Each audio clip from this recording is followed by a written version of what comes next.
Hello students, good morning. And now today we are going to start class 12th और chapter first. और आज हम पढ़ेंगे relation and function. हम थोड़ा इसका इंट्रोडक्टरी पार्ट लेते हैं कि रिलेशन फंक्शन क्या होता है एक्चुअली में। ठीक है, तो रिलेशन और फंक्शन पढ़ने से पहले सबसे पहले आपने क्या पढ़ा था? सेट। और सेट की डेफिनेशन क्या होती थी?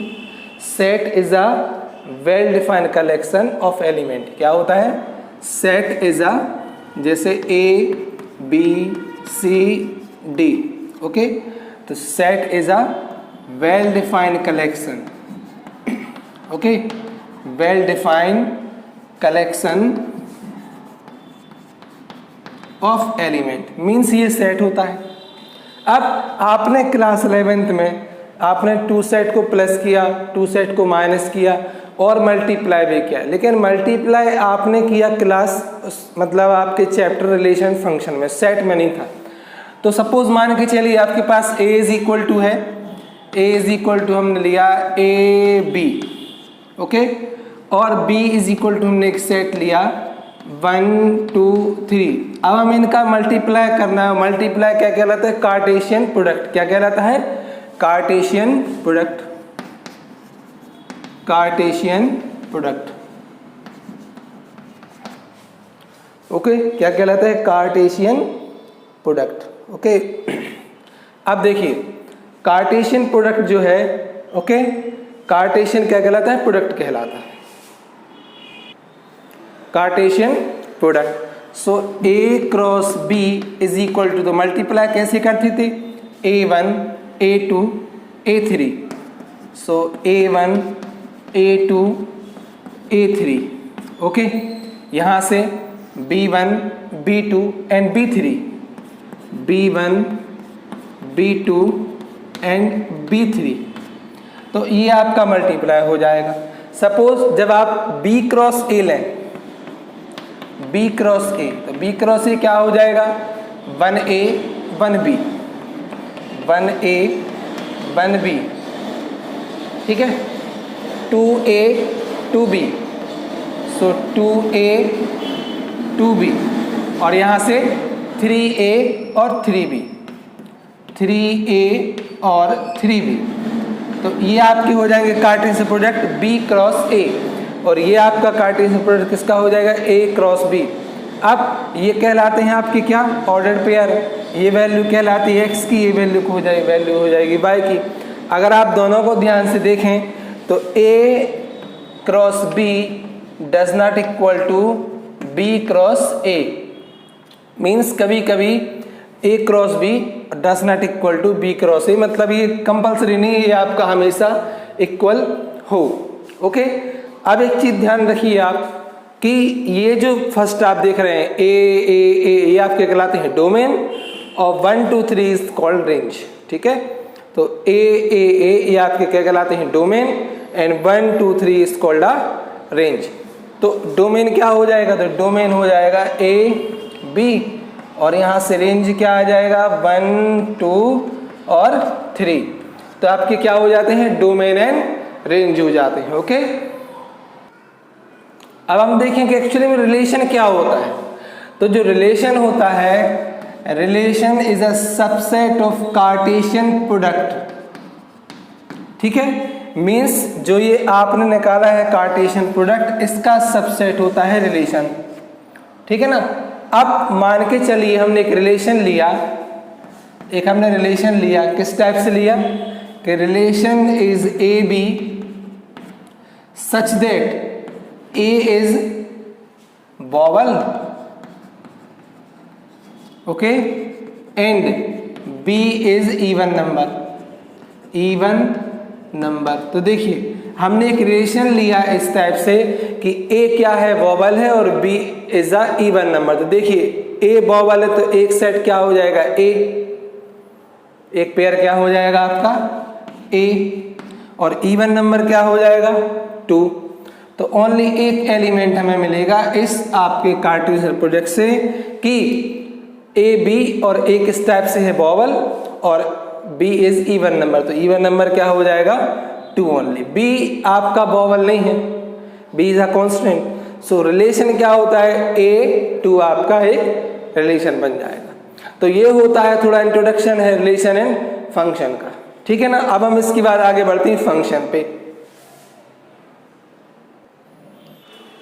तो हम बात करते हैं फंक्शन की।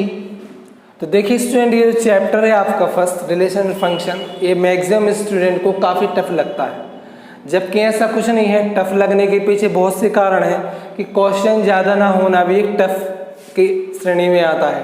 यदि क्वेश्चन ज़्यादा नहीं होंगे तब भी वो टफ ही लगेगा। तो देखिए फंक्शन की डेफिनेशन क्या होती है, function is a special type of relation on which domain means pre image should not be repeat. Means clear है कि जो फंक्शन में जो डोमेन है वो रिपीट नहीं होना चाहिए। फॉर एग्जाम्पल हमने एक रिलेशन लिखा है, इधर पे हमने लिखा A1, यहाँ पे लिखा हमने B1, यहाँ पे B1, B2, C3 and D4, हमने इधर पे फंक्शन लिखा।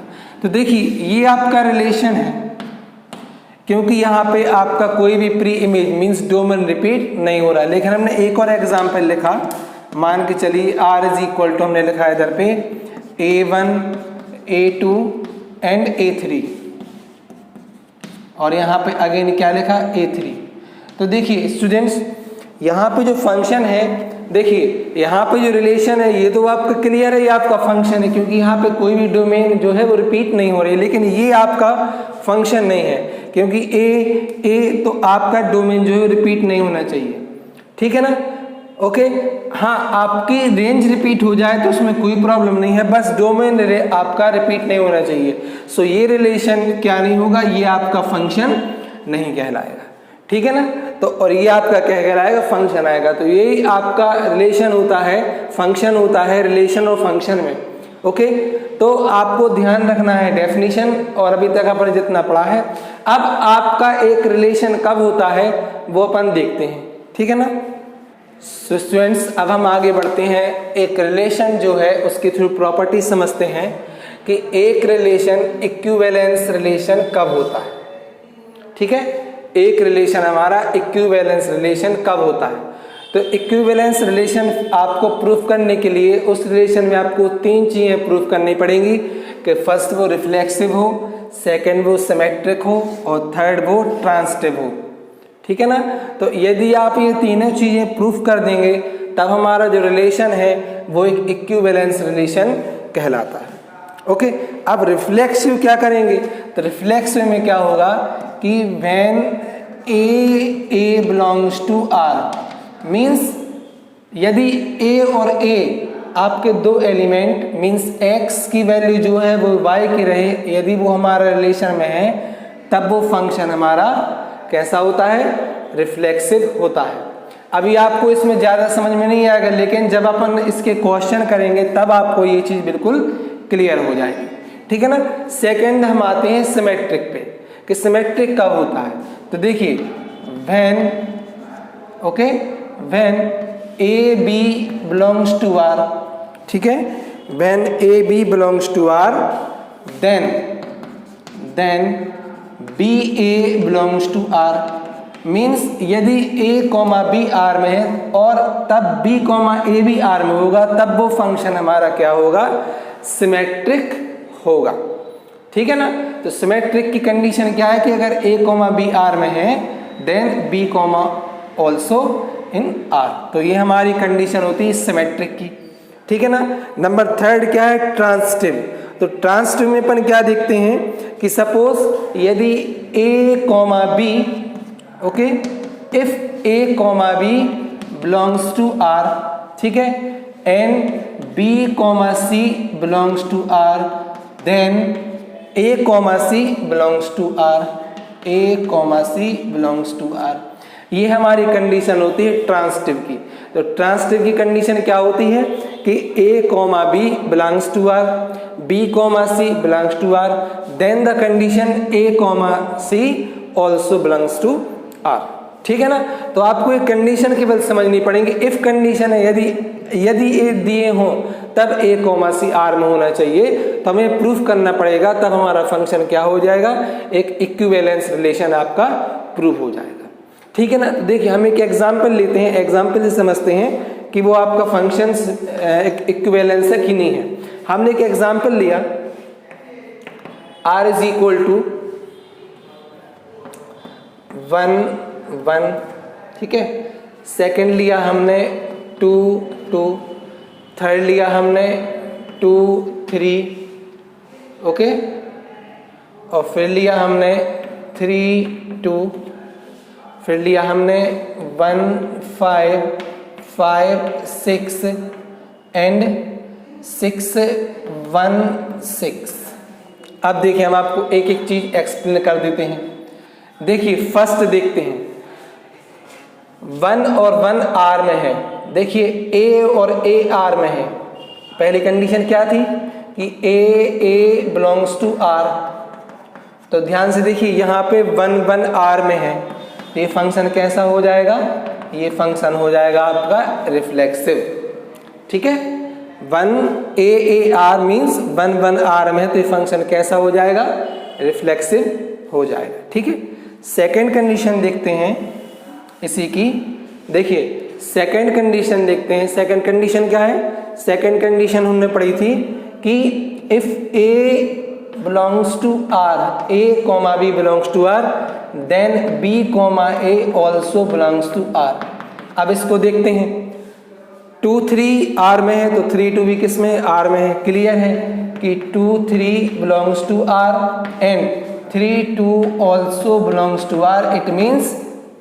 it means it is a also symmetric, ठीक है ना, it is a also symmetric। अब देखते हैं, अब थोड़ा और आगे बढ़ते हैं। अब हम आते हैं ट्रांसिटिव पे, ठीक है ना। किस पे आते हैं, ट्रांसिटिव पे आते हैं। तो ट्रांसिटिव में हमें क्या देखते हैं, देखिए थोड़ा सा ट्रांसिटिव में, ट्रांसिटिव की हमारी जो कंडीशन थी नंबर 3 की क्या थी कि if A B belongs to R, B C belongs to R, then A C belongs to R. Means अगर ए बी आर में है और बी सी आर में है तो ए सी भी किस में होगा, आर में होगा। अब देखिए यहाँ पे देखिए 1 5 आपका आर में है, 5 6 आर में है, तो 1 6 किस में होगा, आर में, तो 1 6 भी है। मीन्स ये वाला फंक्शन आपका ऑल्सो ट्रांसिटिव भी है। सो देखिए 1 5 आपका किस में है, आर में है, ओके। इसके बाद आपका 5 6 भी किस में है, आर में है, ओके। थर्ड आपका तो 1 6 भी किस में होगा, आर में होगा, ठीक है ना। 1 6 भी किस में होगा, आपका आर में होगा। देन फंक्शन इज ट्रांसिटिव, ठीक है। तो इस टाइप से हम एक रिलेशन को इक्विवेलेंस प्रूव कर सकते हैं अगर हम ये उसमें 3 चीजें प्रूव कर दें कि वो फंक्शन रिफ्लेक्सिव हो, सिमेट्रिक हो और ट्रांसिटिव हो। तो इन तीनों की हेल्प से हम उस फंक्शन को इक्विवेलेंस प्रूफ कर सकते हैं, ठीक है। तो इसके बाद हम स्टार्ट करते हैं क्वेश्चंस, ओके। सो स्टूडेंट्स हमने क्वेश्चन लिया, determine whether each of the following relation R reflexive, symmetric and transitive. और हमें क्वेश्चन दिया है relation R in set A is equal to 1 2 3 4 14 and defined R means relation क्या दिया है, X Y such that 3x minus Y is equal to 0। अब देखिए सबसे पहले थोड़ा सा हम इसको समझते हैं, तो आप ध्यान से सुनिए थोड़ा सा हमने क्या किया है। देखिए हमारे पास डोमेन है और रेंज भी है, ठीक है ना। तो यही डोमेन है और ये आपकी रेंज हो जाएगी। सो 1 2 3 और कहाँ तक हो जाएगी आपकी 14 तक, ठीक है। यहाँ से जो रिलेशन जो मीन्स रेंज है वो क्या मिलेगी आपके लिए, ये भी आपके है 1 2 3 4 5 6 मीन्स आपकी जो रेंज बनेगी, रेंज है ना। कार्टेशियन प्रोडक्ट जो बनेगा वो क्या बनेगा आपका, कार्टेशियन प्रोडक्ट क्या बनेगा आपका 1 1 1 2 1 3 1 4 1 5 1 6। इस टाइप से कितने बनेंगे आपके 196 बनेंगे। 1 1 1 2 डैश और यहाँ लास्ट में क्या बनेगा, लास्ट आपका आ जाएगा, सपोज मान के चलिए जो भी हो कितने बनेंगे 196 बनेंगे, 1 3 एंड सो ऑन, ठीक है। लेकिन आपको रिलेशन निकालने के लिए आपको एक रिलेशन दिया गया है कि x y such that 3x minus Y is equal to 0।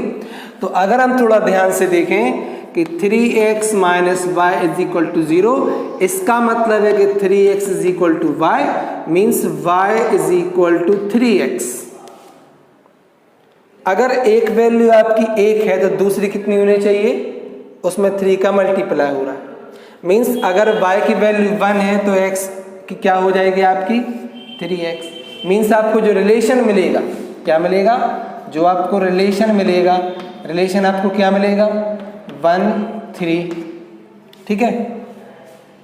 Okay, 2 रखेंगे तो 2 क्या मिलेगा 2 6, ठीक है। 3 9 3 9 और 4 क्या मिलेगा 4 3 जा 12। अब यहां से 5 रखेंगे तो 15 तो इसमें है ही नहीं, तो 15 तो आपको पॉसिबल है कि मिलेगा ही नहीं, ठीक है ना। तो ये भी 14 तक है, तो 15 तो है ही नहीं इसमें, तो आपका केवल 4 तक रहेगा। मीन्स ये आपका रिलेशन है। अब आपको रिलेशन में देखना है कि आपका रिफ्लेक्सिव है कि सिमेट्रिक है कि आपका ट्रांसिटिव है। तो देखिए बहुत सिंपल है, तो अभी हम ये रफ कर दें, इसकी जरूरत नहीं है हमारे लिए। अब देखिए क्या फर्स्ट देखते हैं, क्या 1 1 2 2 क्या आर में है। देखिए ध्यान से, आर में 1 3 है, 2 6 है, 3 9 है, 4 12 है। मीन्स 1 1 तो नहीं है, 2 2 तो नहीं है, तो ये क्या हो जाएगा 1 1 2 2 does not belongs to R. So relation is not reflexive. क्या हो जाएगा, relation is not reflexive, relation is not reflexive, ठीक है। बहुत सिंपल है, क्लियर दिख रहा है कि इसमें 1 1 2 2 है ही नहीं है, तो हमारा रिलेशन क्या हो जाएगा नॉट रिफ्लेक्सिव, ठीक है। नंबर सेकंड देखते हैं। सेकंड में क्या है कि A B belongs to R, then B comma A belongs to R. तो देखिए 1 3 आर में है, चलो हमने माना 1 3 आर में है। क्या आर में 3 1 भी है, आप देखिए क्या रिलेशन में इसमें 3 1 है, नहीं है, तो क्लियर है कि ये फंक्शन आपका सिमेट्रिक नहीं है। Okay, so relation is not symmetric. Okay, relation is not symmetric, ठीक है। बहुत सिंपल है, हमें केवल ये तो पहचानना है। नंबर थर्ड आते हैं। नंबर थर्ड देखिए आप 1 3 आर में है, ठीक है, हमें पहचान करना है ट्रांसिटिव की। 1 3 आर में है, तो क्या 3 9 आर में है, बिल्कुल है, 3 9 भी आर में है। देखिए 1 3 आर 3 9 आर, क्या 1 9 आर में होगा कि नहीं होगा, तो देखिए देखते हैं क्या 1 9 आर में है। सो यहाँ पे कहीं पे भी 1 9 आर में नहीं है, so it is not does not belongs to R. मतलब ये आपका फंक्शन कैसा नहीं है, ट्रांसिटिव भी नहीं है। So it is also means relation is not transitive, ठीक है, ट्रांसिटिव, ठीक है। तो हमने आज के इस वीडियो में समझा क्या रिलेशन होता है, रिलेशन का इंट्रोडक्शन, फिर एक रिलेशन को इक्विवेलेंस प्रूफ करने के लिए वो कैसा होना चाहिए, रिफ्लेक्सिव, सिमेट्रिक और ट्रांसिटिव होना चाहिए। अब रिफ्लेक्सिव में होता है कि 1 1 ए बी बी या सी आपका आर में हो, तो यहाँ पे 1 1 2 2 आर में नहीं था, तो रिफ्लेक्शन नहीं था। नंबर सेकेंड 1 3 3 1 आर में नहीं है, तो ये आपका सिमेट्रिक भी नहीं है। 1 3 आर में है, 3 9 आर में, बट 1 9 आपका आर में नहीं है, तो ये आपका फंक्शन ट्रांसिटिव भी नहीं है। तो हमने आपका आज ये फर्स्ट वीडियो लिया थोड़ा इंट्रोडक्टरी, इसके जस्ट वीडियो बाद में हम आपको इसके क्वेश्चन लेके आएंगे, ठीक है। तब तक के लिए थैंक यू। यदि आपको वीडियो पसंद आया तो प्लीज़ वीडियो को आप लाइक ज़रूर कर दें, ठीक है ना। Thank you.